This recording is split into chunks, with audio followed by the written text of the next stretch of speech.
Allahu Allahu Allahu Allah Allahu Allahu Allahu Allah. Saya mau tanya seorang yang hobi nonton drama Korea, ceramah saja, ceramah saja. Apa yang didapat dari drama Korea? Romantis, Ustaz. Memang nggak bisa romantis tanpa melihat tontonan Korea, gitu kan? Karena mereka punya kehidupan sendiri, akhi dan ukhti. Anda seorang muslim dan muslimah, Anda bisa terpengaruh dengan itu. Dan itu berbahaya sekali pengaruhnya. Secara kejiwaan itu berbahaya sekali. Karena kita ini manusia kan sensitif ya. Mata kita ini connect sama hati. Telinga kita connect sama hati. Mulut kita connect sama hati. Ini apa yang kita tonton, ya, itu akan connect sama hati kita. Kalau lagi sedih, sedih. Kalau lagi senang, senang. Ada cerita misalnya di rekayasa itu, tentang cinta, jatuh cinta dengan pembantunya, jatuh cinta sama temannya, jatuh cinta sama ini. Oh, macam-macam lah kisah. Atau perselingkuhan, tadinya suka sama ini, akhirnya pici. Oh, dibuat cerita. Itu kan berpengaruh pada kita. Berpengaruh. Sementara seorang muslim sudah punya pola yang sangat bagus. Misalnya dalam rumah tangga. Bagaimana cara menikah? Memang Islam tidak mengajarkan pacaran. Sebelum pernikahan ya. Tapi setelah pernikahan silakan. Boleh berpacaran itu. Ya. Itu dibuka pintunya. Anda berpacaran silakan. Memang saatnya berpacaran pada saat sudah menikah. Bahkan dalam berhubungan biologis ada pahalanya kan gitu. Kata Nabi SAW, "Fi bidi ahadikum shadaqah." Di kemaluan kalian ada sedekah. Maka sahabat faham nih, ada pahala nih. Lalu kata para sahabat, "Ya Rasulullah, apakah kami menggauli istri kami dapat pahala?" Kata Nabi SAW, "Iya. Kalau kalian letakkan pada yang haram, berzina, dapat dosa kah?" Kata para sahabat, "Iya ya Rasulullah." Kata Nabi SAW, begitu juga pada yang halal. Seperti itulah. Belum lagi mungkin ya ada acara pernikahannya mereka di dalam gereja misalnya. Belum lagi mungkin dia berdoa, dia memanggil Tuhannya. Mungkin ada patungnya di rumah. Mungkin. Banyak sekali gitu loh. Banyak sekali. Termasuk misalnya cara dia mendekati lawan jenis dengan kalimat-kalimat syaitonianya yang dikarang gitu kan. Dengan alasan ini, alasan itu. Diajarkan juga cara berselingkuh bagaimana tanpa disadari. Sehingga bisa diajarin bagaimana cara mengetuk pintu, bagaimana cara memanggil dari belakang jendela, banyak sekali efeknya. Dan terlepas daripada itu teman-teman sekalian, terlepas daripada itu, yang lebih berbahaya kalau yang saya pikir adalah masalah efek ya, akidah. Efek akidah ini kan besar sekali, berbahaya kan gitu. Jadi harusnya difahami masalah ini. Jadi kayak misalnya yang tadi saya bilang, mungkin mereka punya ibadah-ibadah tertentu ya, ibadah-ibadah yang mereka bisa ratulkan ritual-ritual. Ini bahaya sekali kalau saya melihatnya. Ya. Allahu a'lam. Jadi lebih baik teman-teman, saran saya, tidak usah gitu. Jangan bilang, oh karena ini berarti kita tidak modern, tidak mengikuti kisah. Tidak. Sekarang Anda kalau tidak ikut kenapa? Ya. Bisa. Apakah mata Anda buta kalau Anda tidak nonton misalnya? Kan tidak kan gitu. Apakah telinga Anda tuli? Apakah ada yang hilang dalam hidup Anda kalau Anda tidak nonton? Tidak. Dan itu apalagi cerita rekayasa, akhi. Kenapa nggak kesempatan sekarang daripada nonton sinetron atau drama Korea, Anda nonton ceramah tentang Ummul Mukminin Aisyah radhiyallahu anha, Ummu Salamah, atau Anda dengar tentang sahabat, tentang heroiknya mereka, itu kan ada gitu kan, ada. Kami punya serial sahabat teman-teman sekalian. Saya bedah sebulan sekali di Blok M di Jakarta.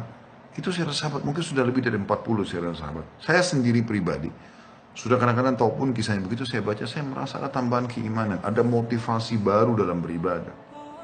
Gitu. Ya. Jadi kan luar biasa gitu. Kenapa kita nggak lakukan itu? Kenapa kita malah larinya kepada hal yang lain? Belum lagi kalau dalam drama itu ada kematian, mereka juga punya ritual ya, sesuai dengan agama mereka. Itu bahaya sekali. Belum cuplikan-cuplikan yang memang mengajak misalnya contoh, mengajak untuk romantisan dan segala macam. Seperti itulah dan banyak hal akhi dan ukhti. Allahu a'lam. Ingat, jangan berpikir, oh umur saya masih 20 tahun, masih 25 tahun, masih 30 tahun, berarti masih lama saya untuk meninggal. Tidak. Mati itu misterius, akhi dan ukhti. Dia kalau datang demi Allah, teman-teman sekalian, tiba-tiba sekejap. Ada orang lagi ngobrol sama kita, ajalnya datang, tiba-tiba jatuh, mati, selesai. Saya bisa saja tiba-tiba gini lagi pengajian, datang malaikat maut cabut terus saya jatuh. Orang cuma mengenal, oh Khalid Basalamah pernah ceramah, selesai. Anda pun bisa begitu kan? Misterius, bisa datang setiap saat. Maka hati-hati akhi, semua ada hisabnya dan ukhti. Hati-hati, jangan sampai membuka peluang yang membuat nanti akhirnya Anda kena hukum Allah subhanahu wa ta'ala, penyesalan.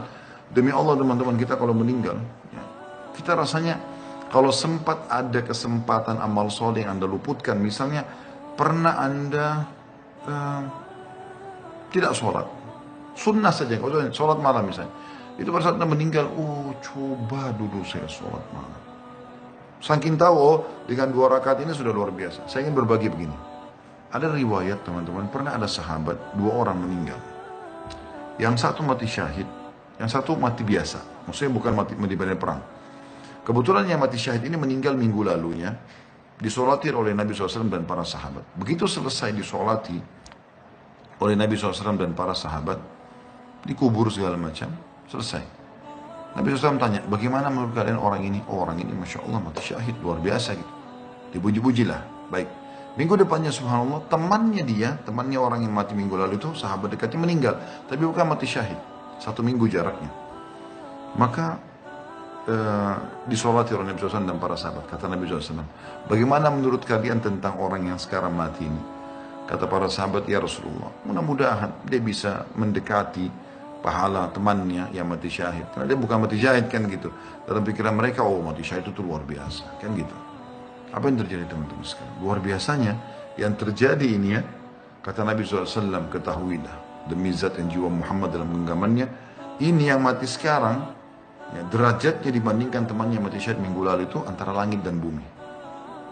Jadi ini orang karena masih dikasih spare waktu 1 minggu saja, sempat sholat, sempat berzikir, sempat baca beberapa ayat Al-Quran, sempat berdoa, mungkin sempat bakti sama orang tuanya, itu udah cukup mengalahkan derajatnya orang yang mati syahid minggu lalu. Karena untuk apa Anda habiskan waktu pada hal yang tidak berguna gitu. Ya. Isi dengan hal yang berguna akhi dan ukhti.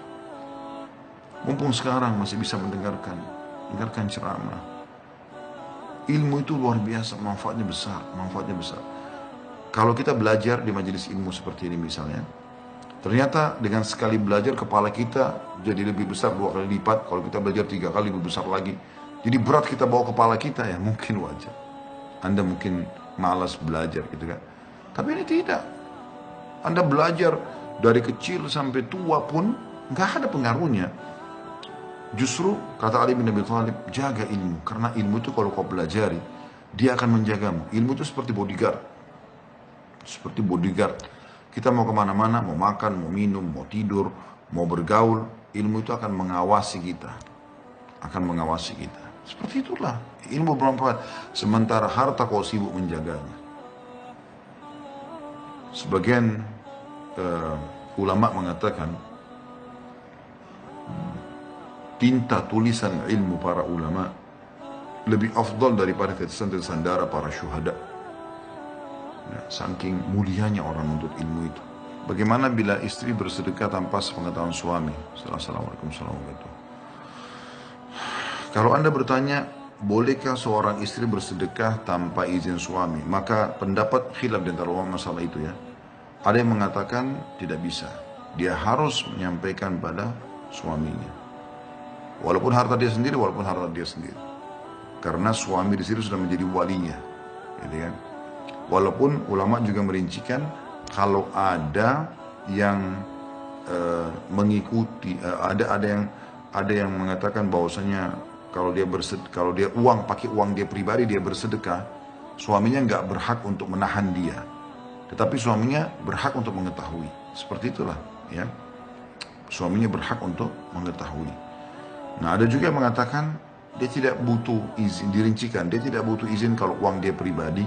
Misal uang warisan, hasil bisnisnya, dia sedekahkan itu hak dia.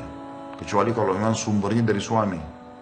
Kalau sumber dari suami, misal dia dikasih modal 10 juta, berkembanglah menjadi 100 miliar misalnya, sampai banyak sekali, tapi uang asalnya dari suami, itu tetap harus dia lapor. Gak bisa enggak. Dia sampaikan di sini. Dan nanti suami juga akan mendapatkan pahala dari apa yang dia lakukan itu. Allahu a'lam. Dan enak sekali teman-teman sekalian, karena kalau kita menjadi penyebab untuk menyebarkan suatu kebaikan, maka kita akan panen pahala yang mengikutinya tanpa dikurangi sedikitpun dari pahala orang yang telah mengikutinya. Sekali lagi terima kasih teman-teman sekalian, jazakumullah khairan. Sampai ketemu lagi, kalau ada benar dari Allah, kalau salah dari saya mohon dimaafkan. Subhanakallahumma bihamdika, asyhadu an la ilaha illa anta, astaghfiruka wa atubu ilaik. Assalamualaikum warahmatullahi wabarakatuh.